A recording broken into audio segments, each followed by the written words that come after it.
ଯେତେବେଳେ ଚାହିଁବେ ସେ ଝିଅ ତୁମକୁ ଦବ। ମିଳନ ପାଇଁ ହାତ ଧରିକି ରୁମ୍କୁ ଡାକିବ।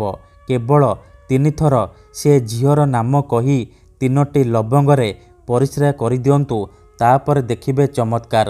ଯଦି ଆପଣ ସୁନ୍ଦରୀରୁ ସୁନ୍ଦରୀ ଝିଅକୁ ପଟେଇବାକୁ ଚାହୁଁଛନ୍ତି, ପଡ଼ିଶା ଘର ସୁନ୍ଦରୀ ଭାଉଜକୁ ପଟେଇବାକୁ ଚାହୁଁଛନ୍ତି, ତାଠାରୁ ନିଜର ମନ ମୁତାବକ କାମ ହାସଲ କରିବାକୁ ଚାହୁଁଛନ୍ତି, ତେବେ ଆଜିର ଏହି ବଶୀକରଣ ଆପଣଙ୍କର କାମରେ ଆସିବ। ଗ୍ୟାରେଣ୍ଟି ଦେଉଛି, ଯେଉଁ ଝିଅ ବା ବିବାହିତା ନାରୀ ଉପରେ ଆପଣ ଏହି ବଶୀକରଣ ଗୋଟିଏ ଥର ପ୍ରୟୋଗ କରିଦେବେ, ସିଏ ସେହି ସମୟଠାରୁ ଆପଣଙ୍କ ଆଡ଼କୁ ଆକର୍ଷିତ ହେବାକୁ ଲାଗିବ। ପାଗଳୀ ପରି ଆପଣଙ୍କୁ ଭଲ ପାଇବାକୁ ଲାଗିବ। ଆପଣ ତାକୁ ଯାହା କହିବେ ସିଏ କରିବ।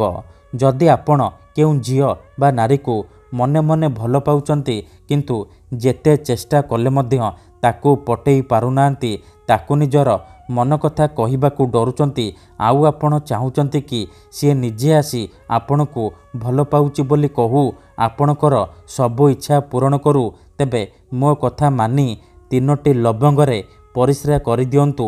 ତାପରେ ଦେଖିବେ ଚମତ୍କାର। ଏହି ବଶୀକରଣ ଏତେ ଶକ୍ତିଶାଳୀ କି ଏହାର ପ୍ରୟୋଗ କେବେ ବି ଖାଲି ଯାଏନି। ଯେଉଁ ଝିଅ ବା ନାରୀ ଉପରେ ଏହି ବଶୀକରଣ ଗୋଟିଏ ଥର ପ୍ରୟୋଗ କରିଦେବେ, ସିଏ ସେହି ସମୟଠାରୁ ଆପଣଙ୍କର ବଶରେ ହେଇଯିବ। ଆପଣଙ୍କର ଗୁଲାମୀ କରିବ। ଆପଣ ତାକୁ ଯାହା କହିବେ ସିଏ କରିବ।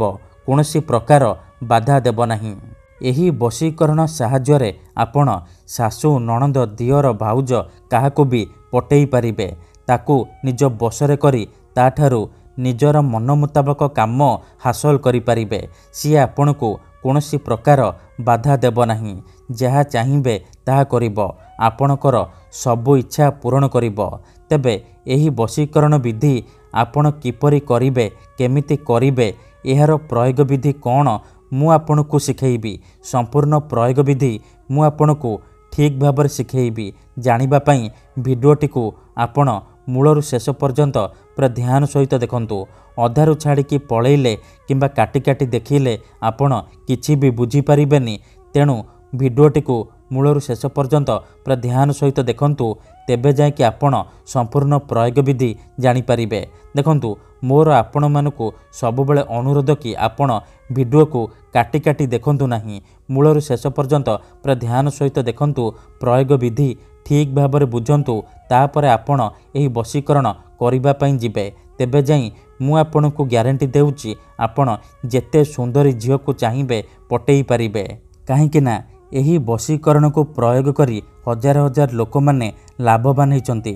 ମାତ୍ର ଗୋଟିଏ ଥରରେ ନିଜ ପ୍ରେମକୁ ପାଇପାରିଛନ୍ତି। ଆଶା ଛାଡ଼ି ଦେଇଥିବା ଲୋକ ମଧ୍ୟ ନିଜ ପ୍ରେମକୁ ପାଇପାରିଛି।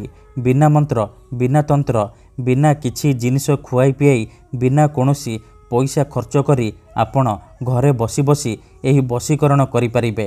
ଆଉ ନିଜ ପସନ୍ଦର ସେ ଝିଅକୁ ପଟେଇ ପାରିବେ।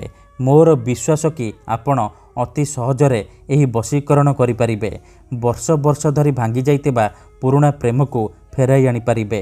କେଉଁ ବି କୁଆଁରୀ ଝିଅ ବା ପଡ଼ିଶା ଘର ସୁନ୍ଦରୀ ଭାଉଜଠାରୁ ନିଜର ମନ ମୁତାବକ କାମ ହାସଲ କରିପାରିବେ।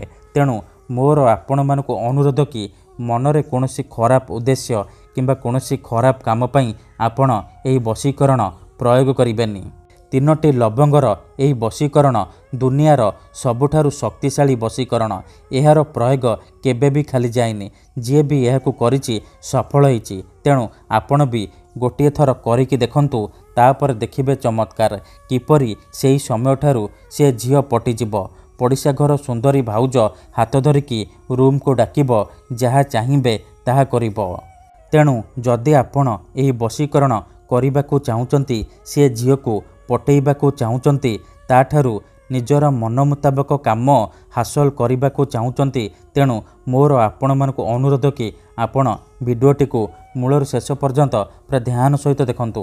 ମନେ ରଖନ୍ତୁ, ଏହି ବଶୀକରଣ କରିବା ପାଇଁ ଆପଣଙ୍କୁ କେବଳ 3ଟି ଲବଙ୍ଗ ଆବଶ୍ୟକ। କେବଳ 3ଟି ଲବଙ୍ଗର ସାହାଯ୍ୟରେ ଆପଣ ଝିଅ ପଟେଇ ପାରିବେ। ପ୍ରଥମେ ଆପଣ କ'ଣ କରିବେ, 3ଟି ଲବଙ୍ଗ ନେଇକି କୌଣସି ଏକ ସୁନସାନ ଜାଗାକୁ ଯିବେ, ଯେଉଁଠାରେ ଆପଣଙ୍କୁ କେହି ଦେଖିବେନି କିମ୍ବା ଡାକିବେନି। ତାପରେ ସେ 3ଟି ଲବଙ୍ଗ ତଳେ ମାଟି ଉପରେ ରଖିବେ। ତାପରେ ସେହି ଝିଅ ବା ନାରୀର ନାମ ତିନି ଥର କହିବେ। ତିନି ଥର ଝିଅ ବା ନାରୀର ନାମ କହିସାରିବା ପରେ ଆପଣ ଏହି ଶବ୍ଦକୁ ତିନି ଥର ପଢ଼ିଦେବେ। ତ୍ରିମ୍ ତ୍ରିମ୍ ତ୍ରିମ୍ ଏହି ତିନୋଟି ଶବ୍ଦକୁ ଏହିପରି ତିନି ଥର ପଢ଼ିଦେବେ।